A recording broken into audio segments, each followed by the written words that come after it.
হাচ্চু! বাপরে, কি ভীষণ ধুলা জমেছিল তোমার গায়ে। মনে হচ্ছে যেন শত বছর ধরে কেউ ছুঁয়েও দেখেনি। কিন্তু কি আশ্চর্য সুন্দর! এই কারুকাজগুলো দেখো, যেন কোনো রাজবাড়ির জিনিস। আমার এই ভাঙা ঘরে তোমাকে বড্ড বেমানান লাগছে বন্ধু। আজ থেকে তুমি আমার একমাত্র বন্ধু। কথা বলার তো কেউ নেই, তোমার সাথেই না হয় কথা বলবো। বন্ধুর সাথে শুধু কথাই বলবে? এক বাটি গরম কিছু খাওয়াতে পারো না? গলাটা যে একেবারে শুকিয়ে কাঠ হয়ে গেছে। কে কে কে কথা বললো? এই ঘরে তো আমি ছাড়া আর কেউ নেই। না, আমারই ভুল। সারাদিন পেটে দানা পড়েনি তো, তাই হয়তো আবোল তাবোল শুনছি। মাথাটাই গেছে আমার। তোমার মাথা একদম ঠিক আছে জামিল। আর তুমি ভুলও শোনোনি, আমি কথা বলছি। তোমার নতুন বন্ধু, এই হারি। হারি কথা বলছে? না না, এ হতেই পারে না। আমি নিশ্চয়ই অসুস্থ। আমার জ্বর এসেছে। আমি স্বপ্ন দেখছি। হ্যাঁ, আমি ঘুমিয়ে ঘুমিয়ে স্বপ্ন দেখছি। এখনই ঘুম ভেঙে যাবে। এটা স্বপ্ন নয়, এটাই বাস্তব। বহু বছর পর কেউ আমাকে এত ভালোবাসা আর যত্ন দিয়ে স্পর্শ করলো। তোমার আন্তরিকতায় আমি মুগ্ধ হয়েছি, তাই তোমার সাথে কথা বলার সিদ্ধান্ত নিয়েছি।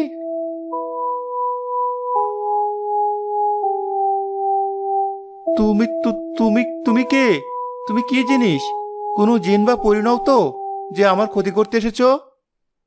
আমি কোনো জিন বা পরী নই, আমি এক জাদুর হাড়ি। আমার জন্ম হয়েছিল 1000 বছর আগে, এক মহান কারিগরের হাতে। তিনি আমার মধ্যে কথা বলার শক্তি দিয়েছিলেন। আমি নিজের ইচ্ছায় পৃথিবীর যে কোনো খাবার রান্না করতে পারি, আর রান্না করার সময় জগতের শ্রেষ্ঠ গল্প শোনাতে পারি।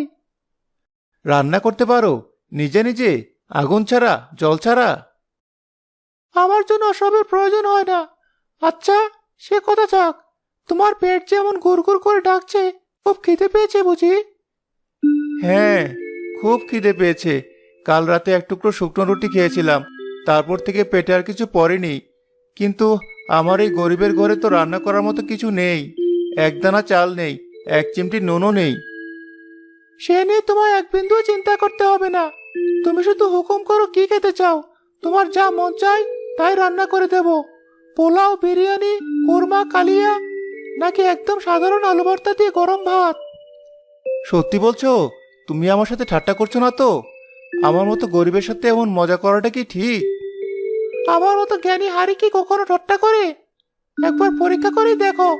প্রথমবার, তাই কোনো দাম লাগবে না। তাহলে আমার জন্য একটু গরম ভাতের সাথে ঘন করে মসুর ডাল আর একটা আলু সেদ্ধ করবে, যদি তোমার কষ্ট না হয়।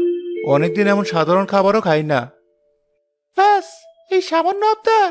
এ তো আমার কাছে এক মুহূর্তের কাজ, এক্ষুনি হয়ে যাবে। তুমি শুধু ওই কোনায় গিয়ে আরাম করে বসো, আর আমার গল্প শোনো। এক দেশে ছিল এক বেজায় বোকা রাজা। তার ছিল 3 চালাক মন্ত্রী। একদিন রাজা ঠিক করলেন তিনি আকাশে উড়বেন। কিছুক্ষণ পর ঘরটা রান্নার অপূর্ব সুগন্ধে ম ম করতে থাকে। এই নাও, তোমার খাবার তৈরি। ধোয়া ওটা গরম ভাত, লেবু আর কাঁচা লঙ্কা দিয়ে মাথা গরম ডাল, আর সাথে সর্ষের তেলে মাখানো আলু সেদ্ধ। এবার কে বলো তো কেমন হয়েছে রান্না? আহ, এত অমৃত! এমন স্বাদ আমি আমার জীবনে কোনোদিনও পাইনি।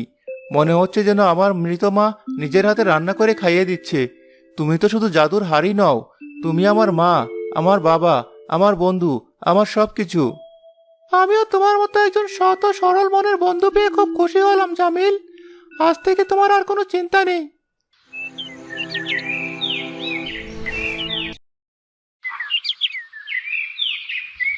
জামিল, বাবা ঘরে আছিস নাকি? আছি চাচি, ভেতরে আসুন। কি ব্যাপার, সকাল সকাল আমার কথা মনে পড়লো যে? তোর কথা তো সব সময় মনে পড়ে বাবা, কিন্তু আজ তোর ঘরের পাশ দিয়ে যাচ্ছিলাম, এমন চমৎকার একটা গন্ধ পেলাম যে না এসে পারলাম না। কি রান্না হচ্ছে আজ? গন্ধটা তো একেবারে বাদশাহী, যেন কোনো বিয়ের বাড়ির রান্না হচ্ছে। আজ আমার হাড়ি বন্ধু আমার জন্য খাসির মাংসের তেহারি রান্না করেছে। নেবেন নাকি একটু খেয়ে দেখবেন? তোর হাড়ি বন্ধু? সে আবার কেমন কথা? হাড়ি আবার বন্ধু হয় নাকি? তুই কি আজকাল পাগল টাগল হয়ে গেলি? আমার হাঁড়ি সাধারণ হাঁড়ি নয় চাচি, ওটা জাদুর হাঁড়ি। ও নিজে নিজে রান্না করে আর আমার সাথে সুন্দর সুন্দর গল্প করে। ওই তো এখন আমার সব কিছু। বলিস কি, জাদুর হাড়ি? সর্বনাশ! দেখ বাবা, তুই ছেলেটা বড্ড সরল, দুনিয়ার মার প্যাচ বুঝিস না। এসব কথা ভুলেও আর কাউকে বলিস না। এই গ্রামে ভালো মানুষের চেয়ে লোভী আর হিংসুটে লোকের সংখ্যাই বেশি। কখনকার নজর লেগে যায় বলা তো যায় না। নিজের ভালো জিনিস সবসময় লুকিয়ে রাখতে হয়।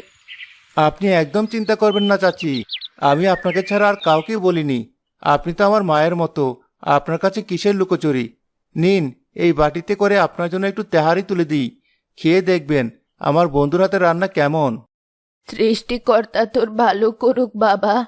নিজে না খেয়ে থাকলেও অন্যের মুখে অন্ন তুলে দেওয়ার মনটা যেন তোর সারা জীবন থাকে।